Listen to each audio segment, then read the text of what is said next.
Pulis o criminal? Sino ang nagsasabi ng totoo?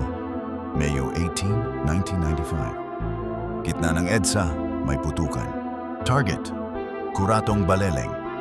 Kinatakutan ng pangalang Kuratong Baleleng ang pinakakilalang bank robbery syndicate sa Pilipinas. Ayon sa pulis, nanlaban daw ang grupo kaya nauwi sa barilan, 11 ang patay. Ayon pa sa kanila, lumaban ang mga suspek kaya sila ay napatay. Ngunit ang ebidensya, questionable.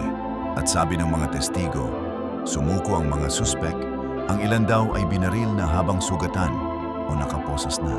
Naakusahan ang ilang matataas na opisyal, kabilang ang hepe ng Presidential Anti-Crime Commission.